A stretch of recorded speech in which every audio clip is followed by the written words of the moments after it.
Oke, selanjutnya saya akan beranjak ke Pak Jason sekarang untuk bisa share mengenai topik dari rencana sharingnya mengenai deteksi kekerasan multimodal berbasis deep learning untuk game online berrating ramah anak. Nah, menarik juga karena ini ranah yang jarang sekali kita temui karena biasanya kalau untuk predik deep learning juga kami masih jarang ya. Apalagi game online gitu. Biasanya game online kita terkenal base fansnya yang lumayan keras juga ya kadang-kadang bahasanya ya gitu. Walaupun gamenya untuk anak-anak, jadi wow, ini menjadi sesuatu yang menarik sekali untuk dikemukakan. Nah, mohon izin Pak Jason bisa memperkenalkan diri dan memulai presentasinya terkait dengan topik yang dibawakan, deteksi kekerasan multimodal berbasis deep learning untuk game online berrating ramah anak. Silakan Pak Jason. Terima kasih Pak Gede Surya. Oke, selamat pagi buat Bapak Ibu semua, teman-teman mahasiswa. Perkenalkan, nama saya Jason Prestiliano. Saya seorang dosen dari Desain Komunikasi Visual di Fakultas Teknologi Informasi Universitas Kristen Satya Wacana. Baru-baru ini lulus dari UGM di Ilmu Komputer ya, di MIPA, di Fakultas MIPA. Jadi ini adalah penelitian disertasi saya yang saya kembangin lagi supaya bisa di-sharingkan dan bisa bermanfaat bagi kita semua. Ya, saya izin share. Ya, kelihatan kah? Ya, sudah Bapak, silakan. Oke. Jadi penelitian saya yaitu adalah deteksi kekerasan multimodal berbasis deep learning pada game online berating ramah anak. Pertama kita ngomongin soal game online ya. Game online itu game yang bisa dimainkan oleh siapa saja melalui jaringan internet. Nah, pemainnya bisa siapa saja, walaupun itu game harusnya buat anak-anak ya. Sini kita udah ngomong, ini game online berating ramah anak. Apa sih game online berating ramah anak? Ini contohnya. Game online berating ramah anak itu ada Roblox, Minecraft, Pokemon Go, Monopoly Online, dan lain sebagainya. Ada yang dibilang Animal Crossing, segala macam yang punya rating di ESRB atau Entertainment System Rating Board to A atau Everyone. Everyone itu bisa dimainkan untuk anak usia 6 tahun ke atas. Sedangkan di Eropa itu ada namanya rating PEGI, Pan European Games Information. Itu 7 ada angkanya. Jadi 7 terus 12 terus berapa itu adalah angka tahun termuda untuk boleh memainkan game ini. Dan warna hijau sini berarti aman untuk dikonsumsi anak usia 7 tahun ke atas. Nah, karena 7 tahun ke atasnya kan bisa sampai 70 tahun, 80 tahun, dan sebagainya. Ya kan? Jadi mungkin orang-orang dewasa ada aja yang main ke dalam sini. Pada akhirnya muncul seperti ini. Ya, waduh, kok ya Roblox mau diblokir nih? Ya, pemerintah mau memblokir game Roblox. Apa alasannya? Banyak unsur kekerasan. Lah iya, long pemainnya nggak cuma anak-anak. Ini nggak cocok buat anak-anak. Iya, karena kan online. Tapi sebenarnya kita pengen gali lagi. Ini juga sebenarnya 3 tahun lalu ini ide muncul dari istri saya. Ya, istri saya itu ngelihatin anak-anak saya itu bermain Roblox awalnya. Kemudian tiba-tiba kok dia sering sekali mengucapkan kata-kata yang kurang sopan. Gitu. Ini dapat dari mana? Kita nggak pernah ngajarin gitu ya. Ternyata dia dapat dari chatnya. Ternyata dia juga sering marah-marah, banting-banting HP itu gara-gara di Roblox-nya itu juga dibanting-banting gitu. Jadi itu ada. Lah ini kamu main game apa sih? Ini kan gamenya ratingnya ramah anak nih. 6 tahun ke atas, 7 tahun ke atas. Kenapa kamu bisa sampai mengakses kekerasan itu? Ternyata muncul ini. Ya, user generated content ini adalah pedang bermata dua. Satu sisi, ya contohnya dengan menggunakan Roblox Studio atau Minecraft Mode. Satu sisi ini berguna sekali Bapak Ibu Saudara untuk membuat anak-anak belajar coding, untuk membuat anak-anak membuat game impiannya sendiri. Cuma masalah utamanya karena Roblox atau Minecraft itu modelnya kayak metaverse, satu kali masuk dia bisa akses semua game yang ada di sana. Nah, filter yang di sananya itu tidak ada. Jadi, anak kecil pun bisa mainin game-game orang dewasa. Walaupun di situ ada tulisannya 18+, anak kecil nggak peduli, hajar aja pencet. Karena tidak ada pembatasan akses. Kecuali kita memang batasin pakai yang ada sistem parenting itu, restrict.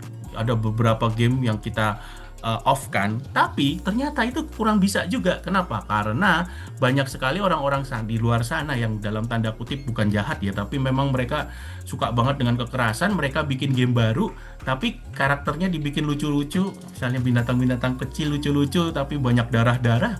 Happy Tree Friends misalnya, kayak film seperti itu, siapa yang pernah nonton?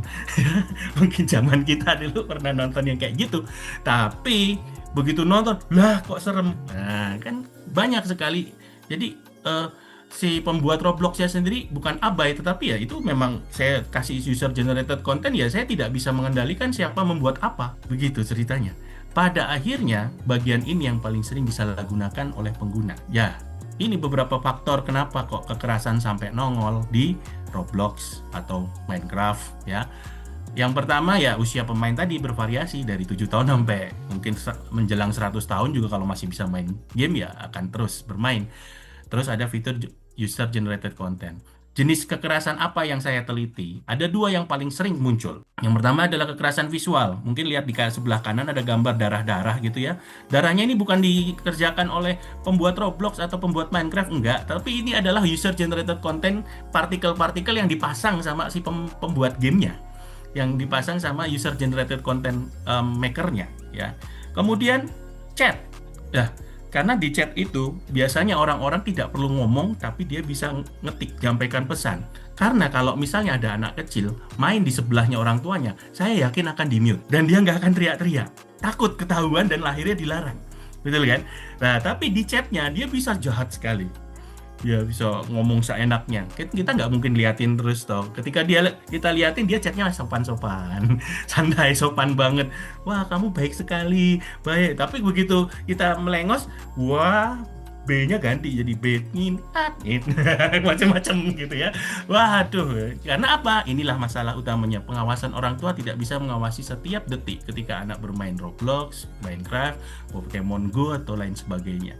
Dan pembuat game memang aslinya tidak berniat memasukkan unsur kekerasan, tapi saking bebasnya karena online game, siapapun bisa masuk. Ini adalah latar belakang utama di mana akhirnya saya berusaha mencari apa ya, penelitian apa yang bisa membantu di dalam mengatasi hal ini. Ya akhirnya muncullah yang disebut dengan deteksi kekerasan. Nah, deteksi kekerasan yang muncul itu rata-rata menggunakan surveillance video yang menggunakan kamera CCTV ya. Jadi paling banyak seperti itu. Kemudian juga ada deteksi kekerasan verbal pada chat itu di live streaming atau di Twitter, sekarang X ya. Kan di X itu kan orang bebas sekali mengungkapkan kata-kata ya. Di Roblox ada yang di bintang-bintang-bintang, tapi kebanyakan yang di bintang-bintang-bintang itu adalah bahasa kasarnya Inggris. Kalau Indonesia lolos. Ada yang nulis, mohon maaf ya Bapak Ibu Saudara, ANJ1, N9 udah lolos. Ya, ada yang menulis ANJ, iya panjang banget, lolos. Yang paling sering itu yang nongol ya. Kita itu kalau nggak dideteksi, mereka nggak yakin kalau itu sebenarnya kecuali dilaporin. Tapi anak-anak kalau ngelaporin, temennya kena ban. Ya kan kasihan dan nggak bisa main lagi dong besok. Karena apa? Beneran game itu seru kalau ada kekerasannya. Bener nggak Mas Gio? Bener nggak Mas? Kalau nggak ada kekerasannya, ngapain sih ini game kok cuma lompat-lompat doang, ngumpulin tanaman. Kalau nggak tanamannya dipukul-pukulin kono nggak seru ya? Bukan gitu juga, karena usia ya. Kalau udah kekerasan misalkan usianya udah 12 tahun ke atas, 13 tahun ke atas, memang dia sudah bisa membedakan mana yang harus ditiru dan mana yang enggak. Tapi kalau masih usia 6 tahun, 7 tahun, 8 tahun kayak anak saya, itu banting-banting beneran dibanting. Kenapa? Wong ditiru diajarin kok di layar lah itu coba. Padahal kita nggak pernah ngajarin. Ya ternyata psikologis anak itu kenapa kok ada rating everyone atau rating 7+ tadi di European Game ya karena model itu. Karena memang di game itu kekerasan itu beda-beda, nggak boleh disamakan. Ya karena game online itu sangat luas sekali pemainnya, makanya kekerasannya kecampur-campur. Itulah yang menyebabkan pemerintah sampai pengen ngeblokir game-game semacam itu. Karena apa? Pemainnya. Nah, coba kita mencari solusi lain. Ya, solusi yang saya tawarkan yaitu menggunakan deep learning tadi. Nah, ini Pak batasannya, saya menggunakan 2 game dulu untuk menjadi tesnya, ya, yaitu Minecraft dan Roblox. Kenapa? Karena ini adalah 2 dari 5 game yang paling sering dimainkan di seluruh dunia berdasarkan survei dari Newzoo. di tanggal 10 Februari 2025. Saya kurang tahu kalau bulan-bulan ini sudah berubah ya. Tapi intinya adalah ini dua game yang paling sering dimainkan ya. Kenapa Pokemon Go nggak masuk? Kenapa Dragon Ball nggak masuk? Karena memang belum masuk sini.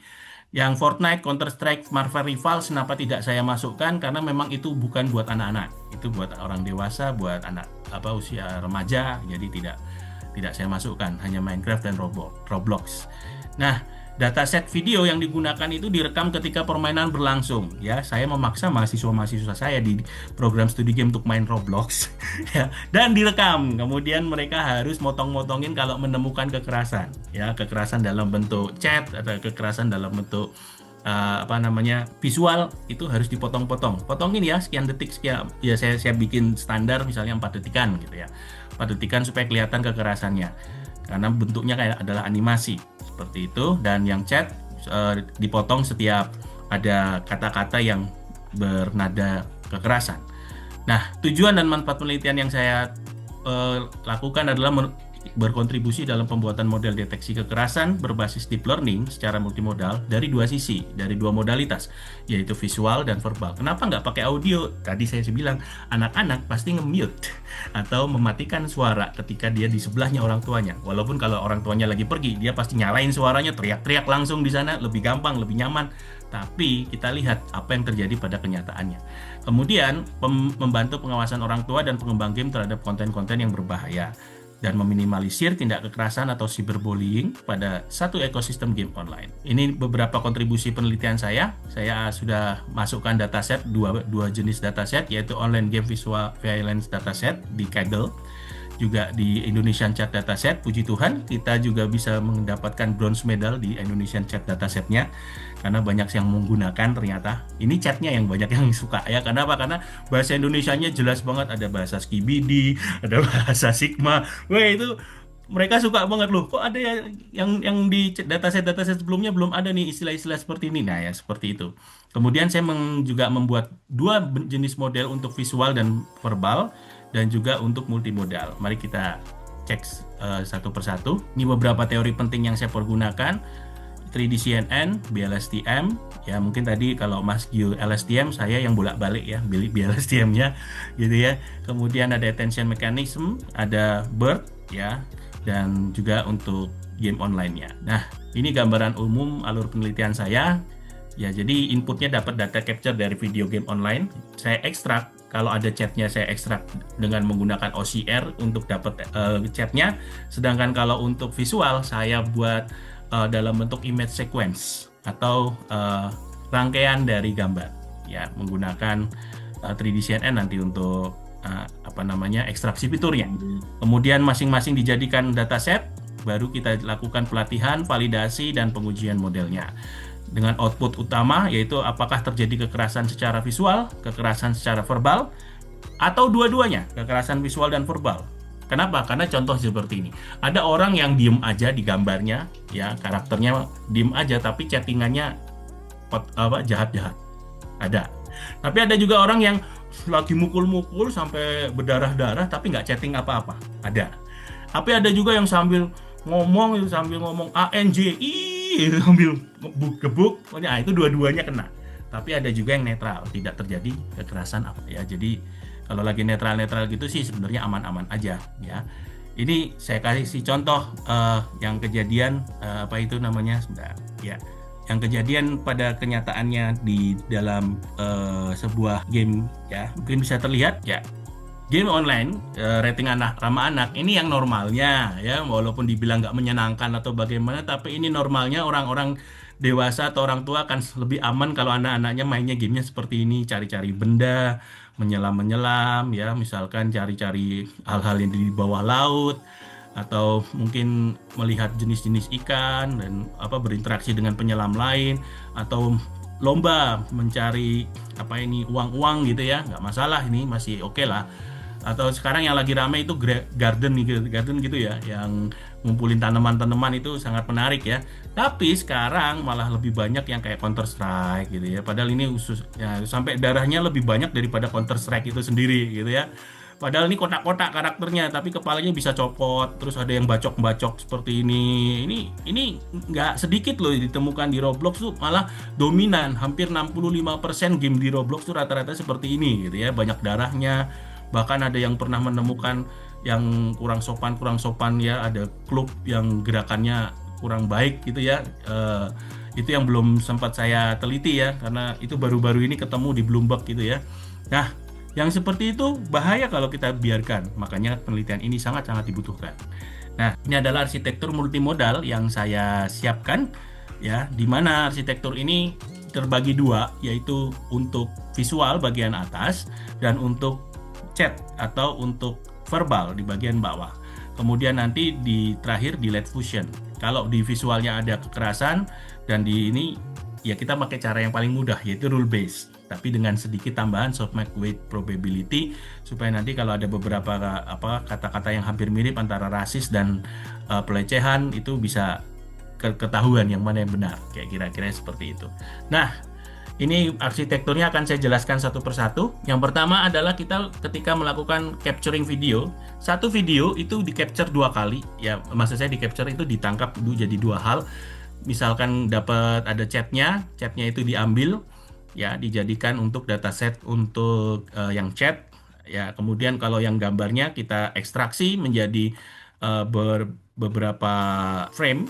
Kalau saya menggunakannya itu dalam 1 detik itu saya ambil sekitar 12 frame. Jadi kalau 4 detik ada 48 frames. Kenapa 12? Kenapa nggak 30 aja Pak? Atau 60 Pak? Kan sekarang game-game rata-rata 60 fps. Ya, tapi gerakan di Roblox itu banyak akan patah dan kaku. Ya, tidak seperti gerakan di game-game yang luas yang lain. Jadi 60 dan 30 fps itu agak sedikit buang-buang frame.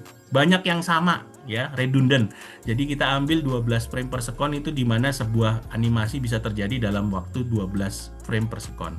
Itu yang kita ambil. Jadi 12 dalam 1 detik kita selalu ngambil 12. Ini contohnya. Ini adalah dataset yang kita kumpulin ya dengan memaksa para mahasiswa main Roblox, memaksa. Maksain gitu ya. Nah, ini mereka sangat baik sekali berhasil mengumpulkan 2.364 video yang sudah dipotong-potong sehingga bisa dibagi antara 1.182 yang mengalami kekerasan dan yang tidak ditemukan kekerasan yang sisanya. Dengan 2 game yaitu Roblox dan Minecraft, memang dominannya ke Roblox ya karena Minecraft bayar, jadi nggak semuanya bisa mengakses Minecraft, hanya beberapa orang saja yang sudah membayar. Kalau yang Roblox karena gratis, hampir semua bisa akses Roblox. Ekstraksinya seperti ini yang seperti saya jelaskan tadi, dan datasetnya sudah ada di sini. Nanti bisa diakses, bisa dicek ya, dilihat-lihat. Kemudian ini untuk yang Indonesian Chat dataset. Nah, di sini mungkin karena memang pengumpulannya di sini lebih tricky ya, karena jarang sekali ada orang yang mau ngechat secara sengaja. Ya, kecuali memang sudah dipancing dulu. Nah, jadi mahasiswa saya jago mancing mereka untuk marah-marah gitu ya. Jago banget gitu ya. Tapi akhirnya ya habis itu minta maaf supaya dia nggak kena ban, kan dilaporin gitu ya, mancing-mancing dan seterusnya. Ya memang kejadian ini dibutuhkan karena kedepannya banyak sekali orang yang dengan sadar dan dengan sengaja melakukan chat yang tidak benar. Dan ini makin banyak ternyata. Kenapa? Ternyata waktu saya lihat di YouTube itu streaming banyak yang chatnya aneh-aneh gitu ya. Saya lihat itu, tapi memang sama orang yang streaming agak di blur. Tapi saya tahu itu kata-katanya apa dan itu tidak diblok sama Roblox, tidak diblok sama Minecraft. Nah, ini ada 4 kelas yang kita siapkan, yaitu neutral, tidak terjadi chat yang kekerasan, kemudian violence, yaitu kalimat mengandung kata-kata makian, ancaman, hasutan untuk menyakiti orang lain, misalnya BANTAY, habisi ya, kayak gitu-gitu itu termasuk. Padahal kata-kata habisi itu kan sebenarnya bukan kata kasar, tetapi kalau diarahkan ke manusia itu jadi loh, ngapain manusia dihabisi, apanya dihabisin, makanan dan seterusnya kan gitu ya. Pada akhirnya ada juga yang mengasosiasikan orang dengan hewan atau makhluk tertentu, misalnya wah di sana ada babi tapi ada ternak babi, itu kan berarti bukan kekerasan. Wah di sana ada babi tapi manusia semua, nah itu baru kekerasan. Nah itu kira-kira seperti itu. Kemudian ada rasisme, yaitu merendahkan ras, agama, suku atau kebangsaan. Paling sering itu kalau ketika main di Minecraft atau di Roblox itu yang paling sering itu antara orang Malaysia, orang Filipina dan orang Indonesia, pasti berantem ya. Kalau ketemu, wah Kalau Malaysia, kalau Filipina itu sebutannya PH, hanya P dan H saja. Sedangkan, nah kenapa saya bisa tahu? Ya saya juga ikut main soalnya. Kalau Malaysia itu Malay, Malay SHIT, kadang-kadang Maling SIA, misalnya kayak gitu, itu kayak gitu.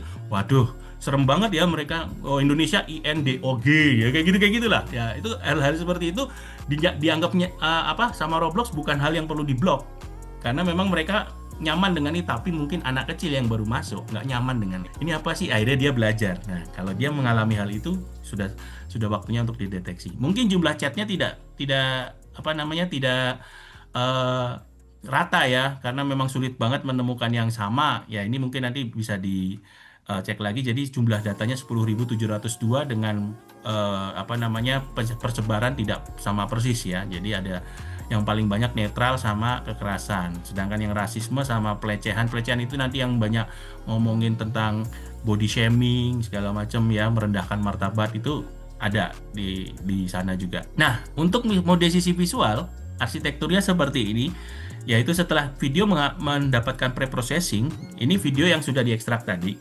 kemudian kita masuk ke 3D CNN ya, diambil spatiotemporal extraction feature-nya, diambil spatiotemporalnya, kemudian oleh bidirectional LSTM itu dia akan dicek ke belakang, ke depan, ada gerakan-gerakan atau ada sesuatu yang menjadi ini adalah kekerasan atau bukan.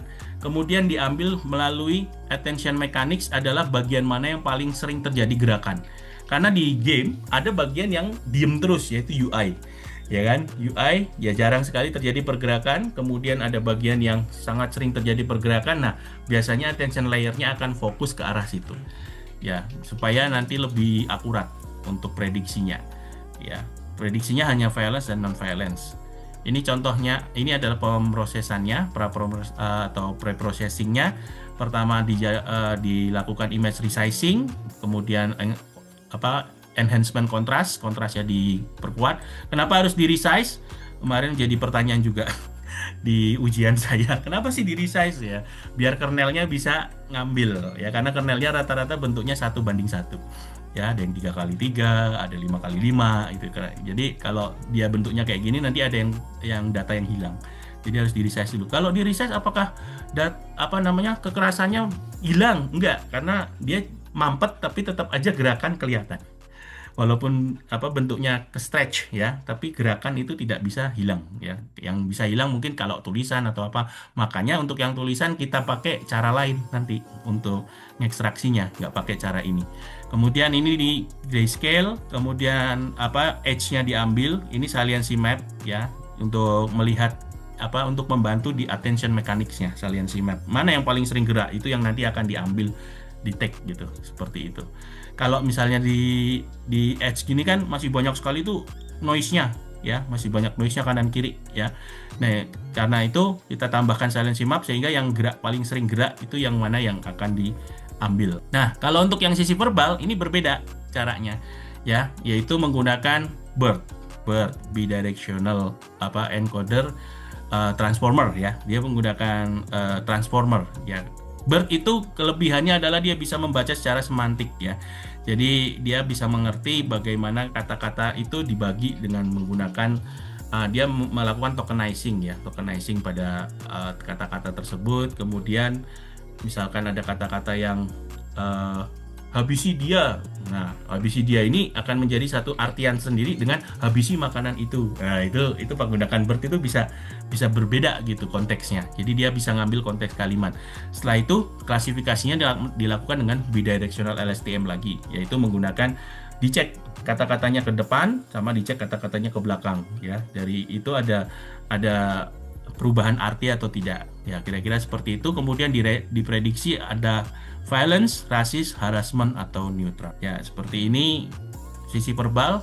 Ini adalah pemrosesannya. Ya, ini contoh kata-katanya ya. Seperti ini. Nanti ada yang disebut dengan text cleaning. Ya, kata-kata gambar tanda-tanda yang nggak jelas ya, kayak emoticon segala macam kita hilangkan. Kemudian kita lower casing supaya semuanya jadi lowercase. Lalu dilakukan normalization, yaitu koma-koma, tanda seru dihilangkan. baru setelah itu dilakukan replacement. Ya, replacement ini mungkin tidak selalu kita kerjakan karena ada beberapa kata-kata yang tidak perlu di replace ya. Jadi ada yang nomor satu nih, nggak mungkin dong gue nge-Mafia masa mainin ACC kan aneh ya kan, karena angka 3 itu biasanya di replace jadi ya. Nah ini kadang-kadang kita akan melakukan setelah normalization langsung kita teks, kemudian yang berikutnya ada yang tetap dipakai, contohnya yang ini kan kalau 4NJ1N9 kan tidak bisa dicek dengan kamus bahasa, jadi ini harus di replace.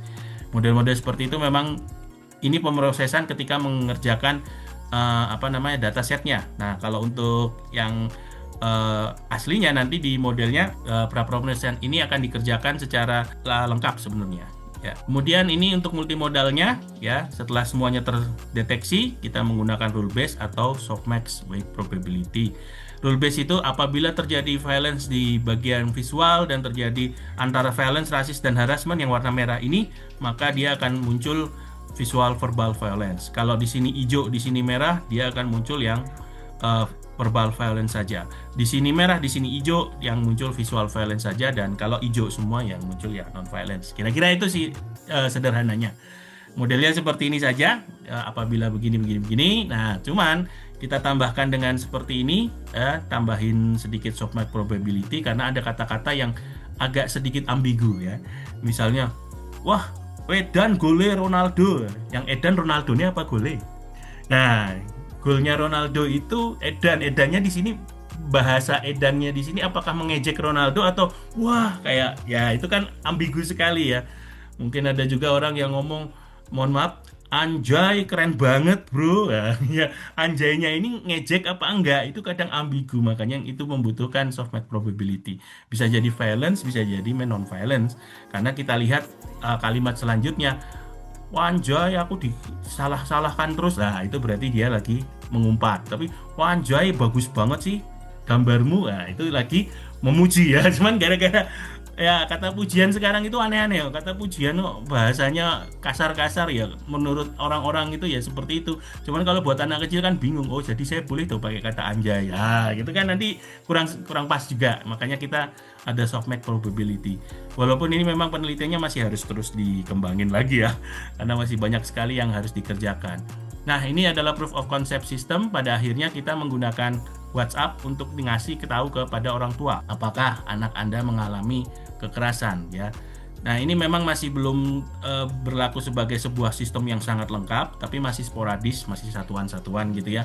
Begitu ketemu ini digabung terus kirim ke WhatsApp ya. Nah, ini WhatsAppnya juga masih pakai Twilio yang gratisan, jadi baru bisa ke satu nomor ya, ke satu nomor. Kita coba kemarin waktu penelitian berhasil. Nah, ini beberapa hasil dataset trainingnya ya. Ini training dan validasinya menggunakan K-fold cross validation, K-nya 5 karena kita membutuhkan 20% untuk validasi dan 80% untuk training. Kita menggunakan dua macam batch, yaitu 8 dan 16 ya. Kita bisa menghasilkan akurasi mencapai sekitar 96% untuk rata-ratanya, bahkan yang di bawah ada 97% itu untuk batch 16. Ini adalah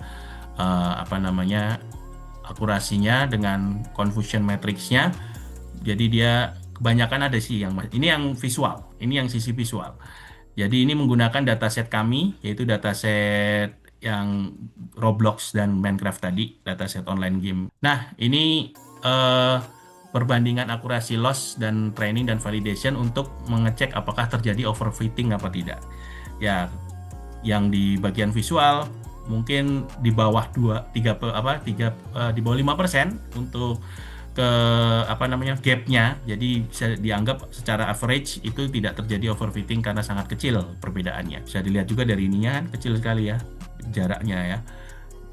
Nah, ini hasil training juga menggunakan beberapa dataset yang sudah umum ya. Hockey fighting ya, dataset hoki dan violent movie dataset. Kita juga berhasil mencapai angka yang cukup baik, yaitu di 100% untuk violent movie dan hoki dataset 99,58%.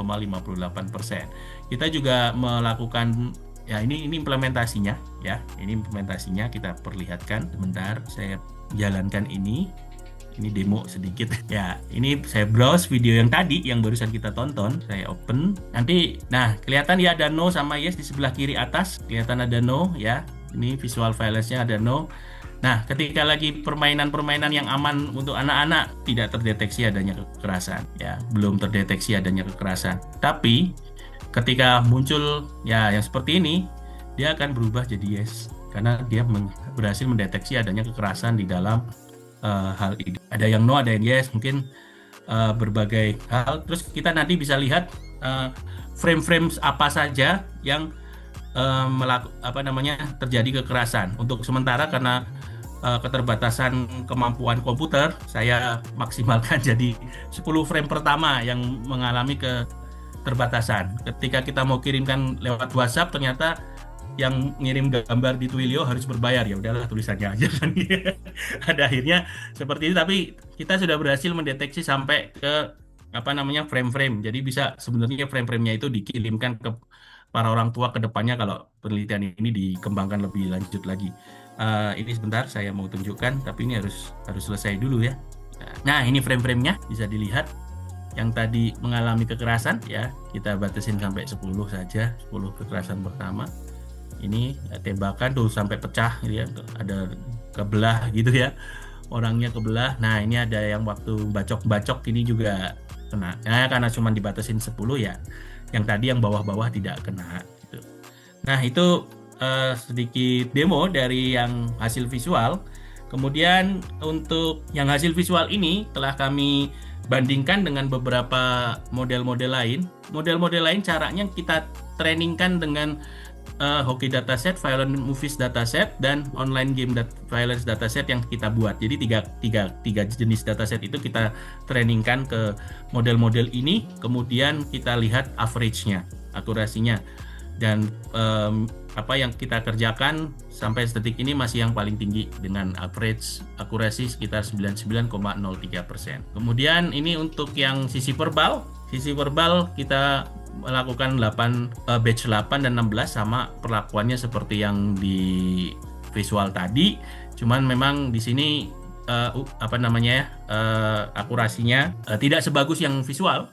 Karena mungkin juga masih banyak noise dari kata-kata gitu ya. Ada kata-kata yang ambigu tadi, dan juga kita menggunakan 4 kelas di sini untuk menentukan. Jadi paling banyak di 94,3%. Ini untuk confusion matrixnya juga ada sedikit gap, terutama di default 1 kalau dilihat ya. Default 1 gapnya agak lumayan gede, hampir di atas 10%. Kita lihat lagi ternyata memang chattingnya orang-orang itu ada yang panjang, ada yang sukanya ngomong panjang, ada yang pendek-pendek ya. Jadi gapnya itu tinggi banget sehingga ketika waktu ditemukan fault yang isinya lebih banyak chat yang panjang, dia untuk memprediksinya akan lebih berat, istilahnya seperti itu sistemnya. Ini contoh yang untuk implementasinya, ngambilnya sekaligus satu blok ini, diambil semua, kemudian dicek, diproses apakah terjadi violence, diambil lagi. Ini mohon maaf kata-katanya ya, karena memang kenyataannya seperti itu ya. Kemudian harassment ya, ini kan kurang sopan sekali ya, menyamakan orang lain dengan seperti itu. Nah, ini berhasil dideteksi seperti ini, kemudian dibandingkan dengan beberapa model-model yang sudah ada dari tahun 2022 sampai tahun 2025 awal, yang kita masih memiliki yang paling tinggi untuk saat ini. Nah, ini ada banyak keterbatasan memang di penelitian kami ini, yaitu performa tertinggi itu masih berasal dari dataset kami sendiri ya. Kelas yang diprediksi baru 2, yaitu violence dan non-violence. Ke depan saya dan teman-teman mungkin akan ada yang pengen membuatnya jadi multi kelas ya. Mungkin violence-nya dipecah-pecah jadi darah, tembakan gitu ya, atau potongan tubuh, berantem ya, gitu bisa dipecah-pecah seperti itu.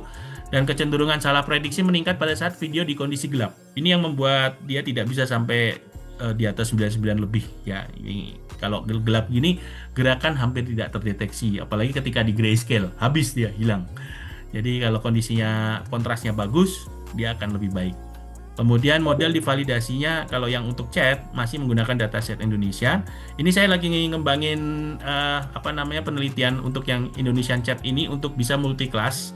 Jadi kadang-kadang ada orang yang sudah ngerasis, melecehkan, udah bikin kekerasan, rasis lagi ya. Itu saya sedang mengerjakan yang itu, yang mungkin nanti saya bisa diskusi kira-kira mau kita up di mana gitu ya. Nah, kemudian tingkat overfittingnya masih cukup gede ya, di atas 2% ya, 3% ya, masih 3,5% untuk rata-rata, dan ada satu fault yang sangat besar tingkat eh, overfittingnya.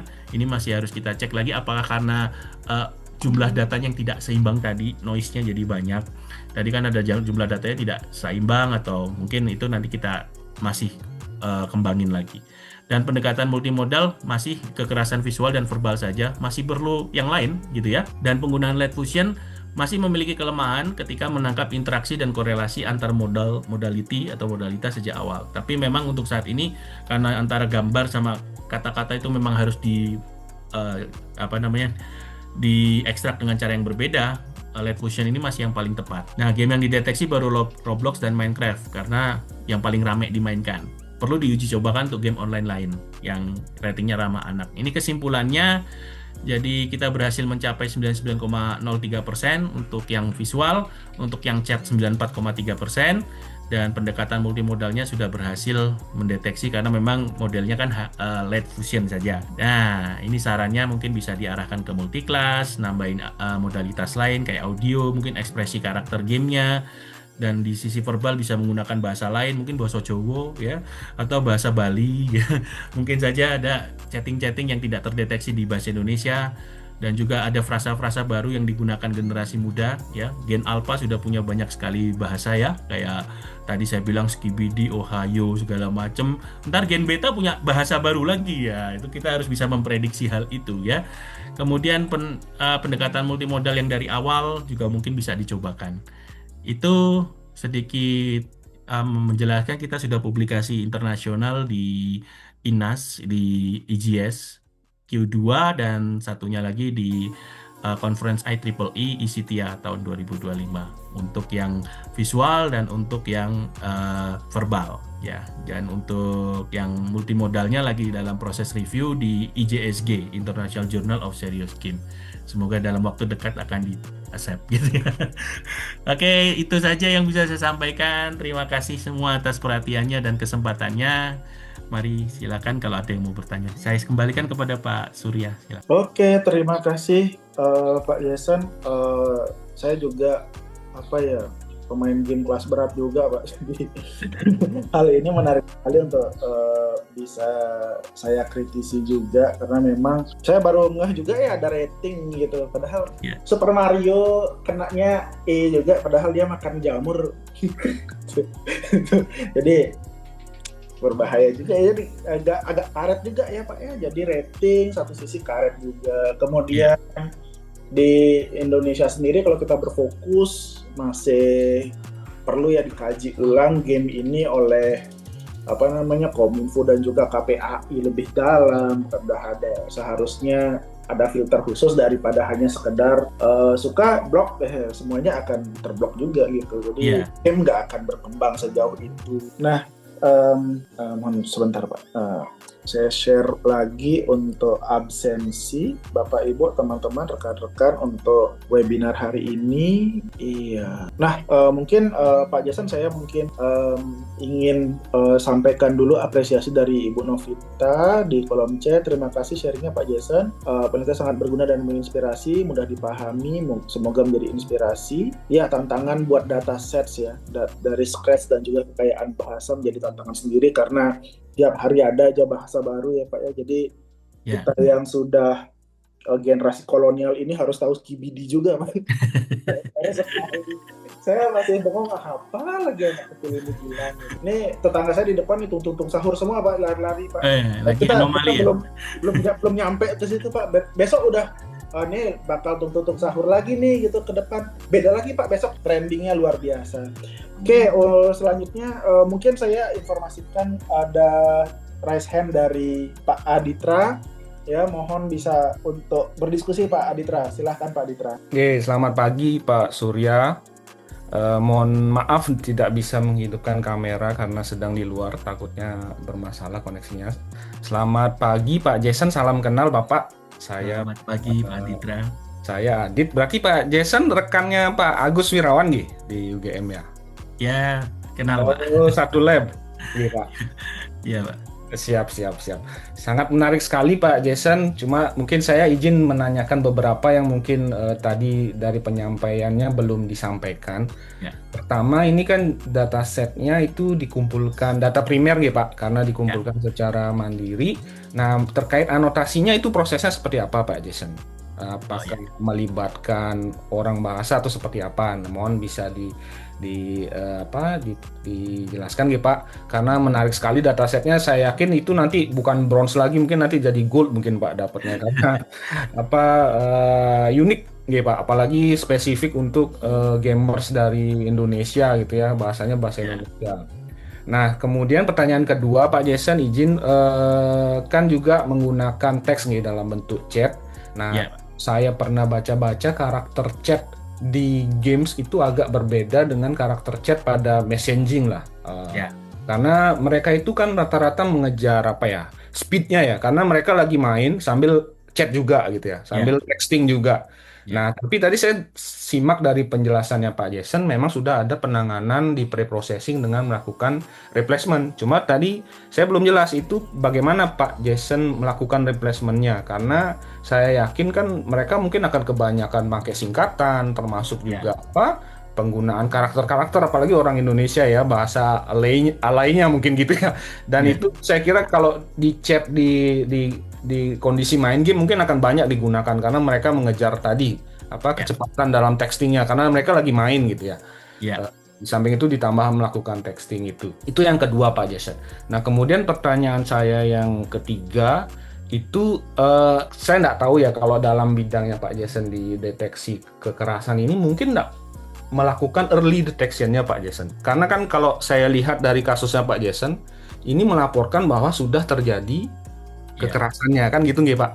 Nah, early-nya kira-kira gimana ya? Apakah bisa dilakukan ada penelitiannya sendiri? Nah, saya jujur belum pernah berkecimpung di dunia penelitian game ini. Apakah mungkin? Tetapi tadi saya dengar juga penjelasan Pak Jason, mahasiswa saya pinter mancing-mancingnya gitu ya. Nah, mungkin dataset mancing-mancing ini mungkin bisa jadi dataset early yang akhirnya kita bisa tahu kalau dia texting atau bergerak seperti ini kemungkinan akan terjadi kekerasan gitu. Mungkin saya nggak tahu sih Pak. Cuma saya berpikir mungkin ya karena dia tadi Pak Jason sampaikan ini harus dipancing dulu baru keluar. Nah, dataset mancing-mancing ini saya kira juga bisa jadi dataset untuk early berarti ya Pak Jason ya. Mungkin itu Pak Jason, terima kasih banyak sekali lagi penjelasannya sangat menarik sekali. Pak Surya matur nuwun, terima kasih. Terima kasih Pak Adit untuk pertanyaannya. Oke, sebelumnya saya mengucapkan terima kasih buat Bu Novita atas apresiasinya. Ini teman satu lab juga. Thank you Bu. Kapan-kapan kita sharing lagi Bu yang lebih keren. Oke, untuk anotasi Pak Adit yang untuk visual itu mudah dilihat sih ya kalau ada kekerasan sama tidak. Jadinya kita cuman bagi ke violence dan non-violence saja. Begitu, gak ada kekerasan yang mukul orang. Kalau masih mukul pohon itu tidak dianggap kekerasan ya, karena nebang-nebang itu kan termasuk. Jadi kita juga cari dataset yang seperti itu supaya mukul itu tidak selalu mukul kekerasan gitu ya. Karena memang ada juga yang questnya mukul pohon atau nebang pohon dan sebagainya. Mukul batu itu kita masukkan ke yang non-violence karena memang itu bagian dari questnya. Nah, ini yang menarik Pak. Ya, yang ini kan Pak, yang Indonesian Chat Dataset ini. Memang untuk untuk anotasinya, sementara saya memang bukan langsung ke ahli bahasa sih Pak ya. Mungkin kami sebagai tim ada gamer-gamer juga dan juga yang sudah berkompeten di melihat jenis-jenis chat ini lebih cocok ke cenderung kemana ya, dengan artian ini masih tim kami Pak emang melakukan anotasi, makanya mungkin masih bronze Pak ya. Mungkin kalau nanti yang menganotasi lebih ke ahli bahasa, ahli yang memahami psikologis, mungkin akan lebih baik lagi ke depannya. Karena sementara ini kami yang melakukan anotasi karena bahasanya juga jelas banget arahnya kemana Pak. Jadi kalau misalkan kita udah bagi kalau makian, ancaman, hasutan, asosiasikan orang dengan hewan atau makhluk tertentu kita arahkan ke yang violence. Kemudian kalau ada hubungannya dengan agama, suku, ke apa kita masukkan ke rasis. Walaupun aslinya kan SARA ya Pak, tapi kita ambil rasisnya aja karena orang luar kan nggak paham SARA. Kemudian untuk yang hubungannya dengan apa namanya body shaming atau mungkin kayak semacam ngajakin berbuat hal-hal yang maksiat dan sebagainya itu kita masukkan ke harassment. Untuk sementara masih mudah Pak karena ini yang lagi chat ini rata-rata anak-anak apa namanya remaja, kemudian ya kayak semacam anak kecil juga sudah banyak yang kata-katanya seperti ini, tapi karena masih mudah sekali untuk dibedakan, jadi masih tim kami yang melakukan anotasi, Pak. Saya termasuk yang melihat kembali, oh ini cocok sini, ini cocok sini. Karena kalau untuk yang menggunakan ahli bahasa segala macam, mungkin yang bahasanya sudah mulai tinggi gitu, Pak, yang kata-katanya saya ingin kamu ini orangnya sangat sangat kuat, ya. Disentuh sedikit jatuh. Nah, itu kan udah bahasanya itu menyindir banget kan, Pak. Itu ironi tapi pakai majas. Kayaknya jarang sekali sih orang yang sempat ngechat majas di game online gitu ya. Karena kan ya betul kata Bapak tadi untuk pertanyaan kedua yang soal kecepatan tadi ya, Pak ya. Kalau orang lagi ini kadang-kadang sih sebenarnya yang terjadi kebanyakan ketika chat itu adalah ketika mereka diam. Kebanyakan terjadi. Jadi mereka lagi ngobrol nih ngajak main game nih. Misalnya ngajak main game ke temennya. Itu paling sering terjadi chat yang panjang-panjang di situ, Pak. Sedangkan kalau untuk yang chat-chat pendek dengan singkatan-singkatan, kadang kalau bahasanya orang Inggris itu LOL, kalau dia ketawa LOL gitu atau apa, itu kami masukkan juga. Kalau yang bahasa Indonesia itu ANJ itu doang kita masukkan ke dataset supaya itu dipelajari sama model kita kalau itu juga termasuk umpatan seperti itu dan seterusnya. Masukin ke violence gitu.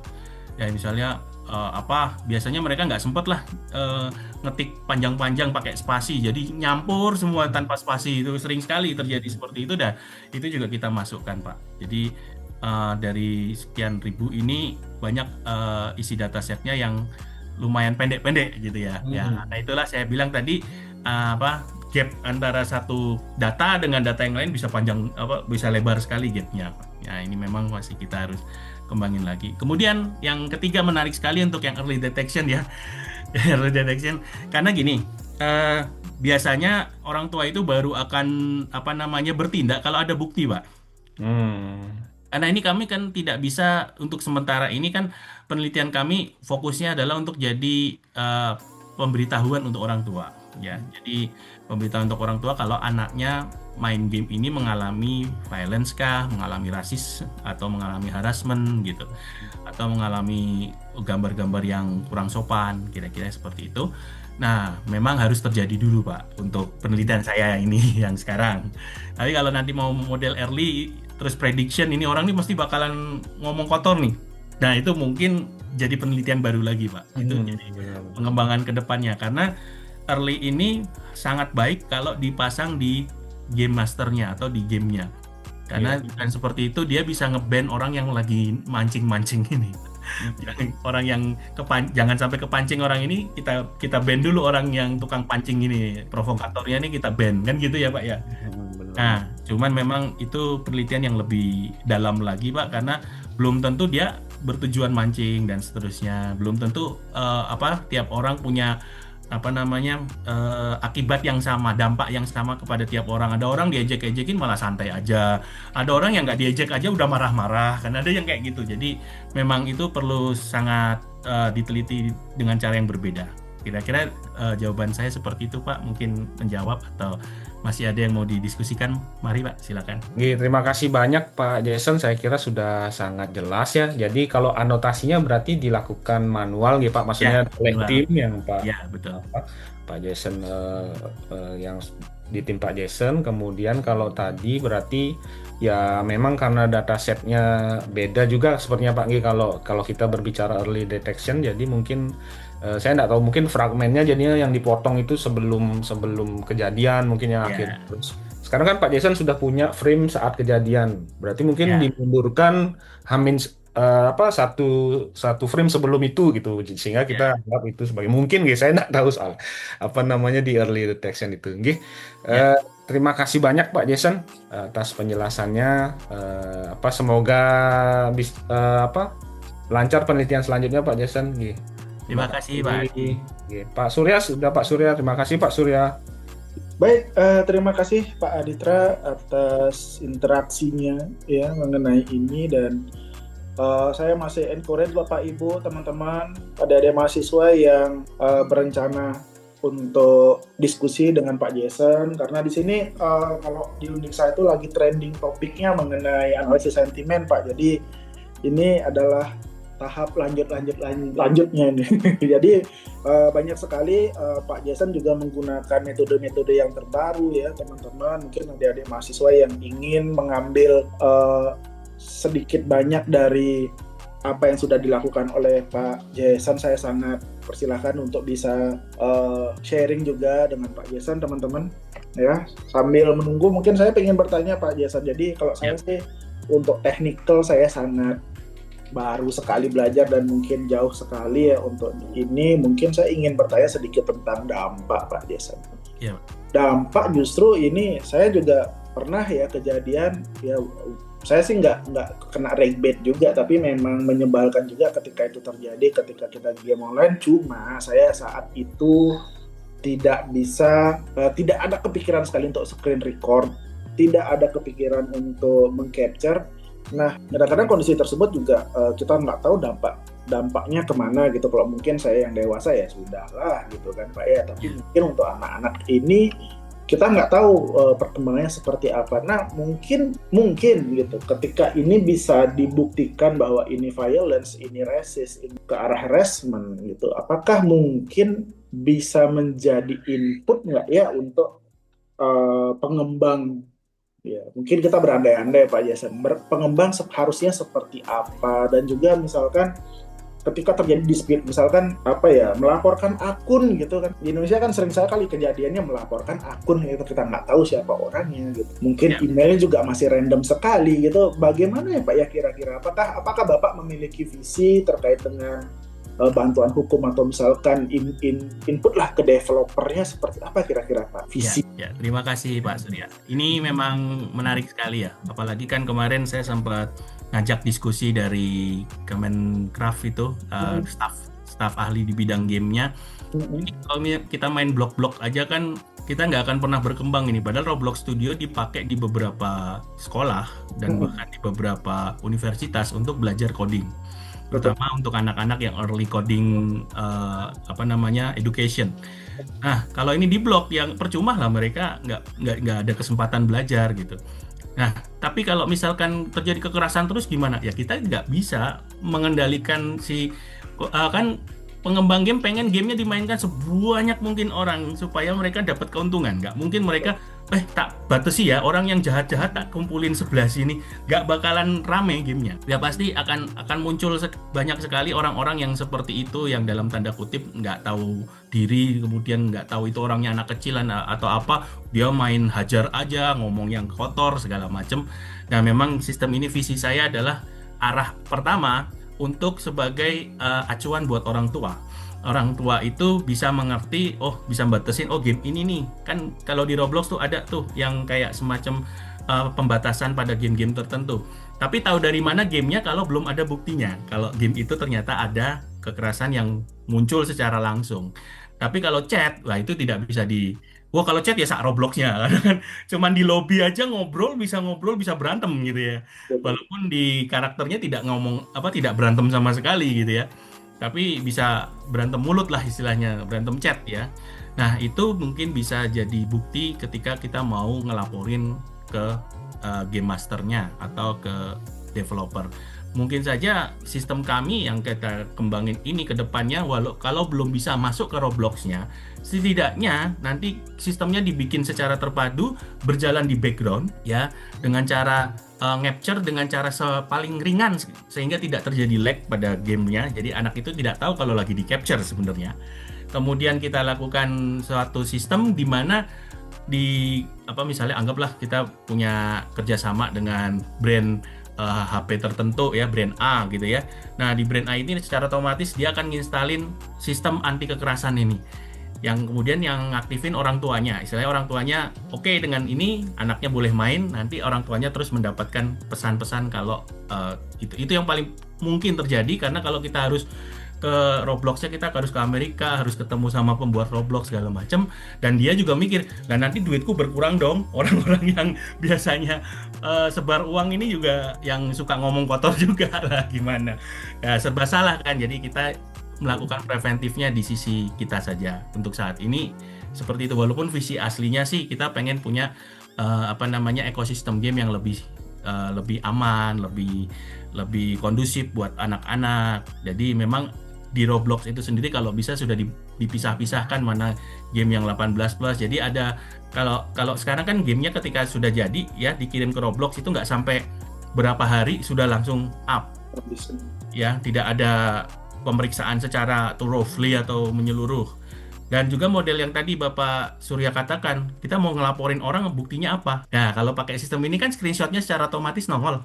Itu bisa jadi bukti langsung. Nih loh, dia ngomong gini pada anak saya minta yang ini diblok. Jadi bukan random ngebloknya, ada validasinya. Jadi kalaupun dibawa ke legal sana, oh iya bener orang ini ngomong begini. Nah, jadi ada sisi baiknya ke arah situ, Pak. Semoga ini juga bisa berkembang lebih baik lagi ke depan. Demikian Pak Surya, semoga menjawab.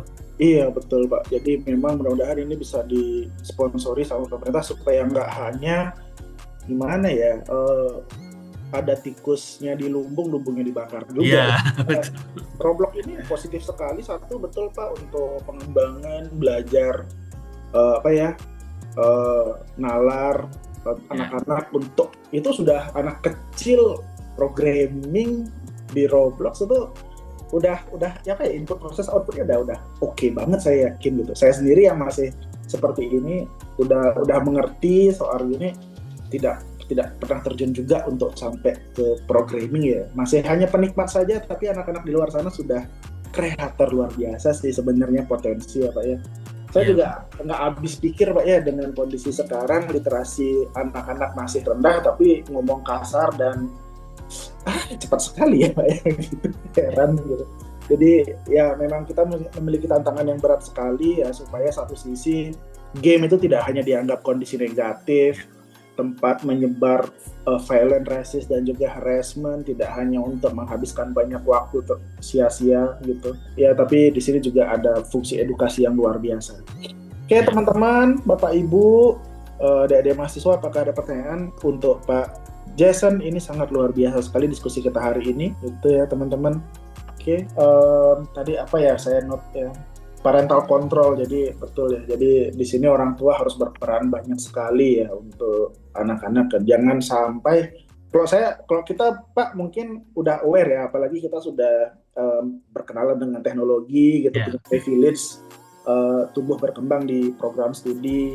Jadi kita tahu nih entertainment zaman sekarang yang dulu mungkin hanya disebut untuk anak-anak ya seperti game gitu. Seanak-anaknya rating, serendah-rendahnya rating itu juga tidak terlepas dari resiko ya, violence seperti apa. Mungkin kalau di generasi orang tua saya, anak kecil main game ya udah, paling banter Tetris lah ya pikirannya mungkin Pak ya. Kalau sekarang sudah teknologi seperti itu harus pengawasan luar biasa. Di entertainment lain seperti film, anime dan seterusnya juga perlu diawasi dengan baik ya. Jadi memang lapis pertamanya tetap di parental control ya. Mudah-mudahan juga visinya Pak Jason dan tim terkait dengan pembuatan assistant application terkait dengan ini bisa terwujud segera. Jadi ketika kita memberikan iPad sama anak-anak aman lah gitu Pak ya. Nggak jadi tantrum juga kalau kita ambil iPad-nya gitu kan. Itu masih kejadian. Oke teman-teman, last call untuk diskusi kita hari ini ya. Apakah ada pertanyaan? Sepertinya aman Pak Jason. Saya sangat apresiasi sekali sharingnya gitu. Saya suka sama latar belakangnya Pak Jason, ada kucing-kucing. Itu salah satu game yang kita kembangin Pak, Ketective namanya. Boleh Detektif Pak kucing, di-share Pak. Saya suka sekali kucing saya ada 10 Pak di rumah. Wah, penggemar kucing juga, Pak. Betul betul Pak. Gitu. Ini rumah sudah seperti cat cafe di rumah saya ini. Eh, Makan diliatin kucing udah biasa Pak. nanti kalau udah rilis saya kabarin, Pak. Wah, luar biasa. Terima kasih Pak. Terima kasih saya akan Pak, kasih. coba bahasa kucingnya dulu Pak Surya gimana? Gaulnya sama. Ya, terima kasih Pak Jason, Pak Terima Surya. kasih, Pak Adit.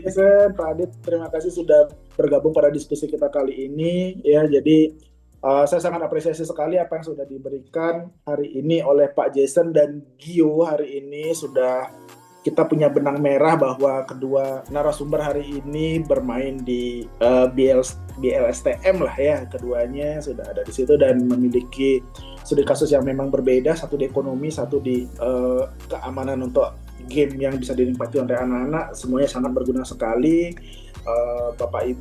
Pak Jason, Gio, sertifikat dapat diunduh pada website kami di bagian sertifikat narasumber. Terima kasih sudah share. Mohon juga membantu untuk mensosialisasikan bahwa kami di Research Group Data Science Undiksa selalu memiliki wadah untuk Bapak Ibu untuk bisa sharing terkait dengan data science yang tidak juga hanya berkecimpung pada technical tapi juga terkait dengan dampak analisis umum ataupun memang technical sekali. Kami akan siap menaungi Bapak Ibu untuk bisa sharing pada kegiatan-kegiatan kami ke depannya.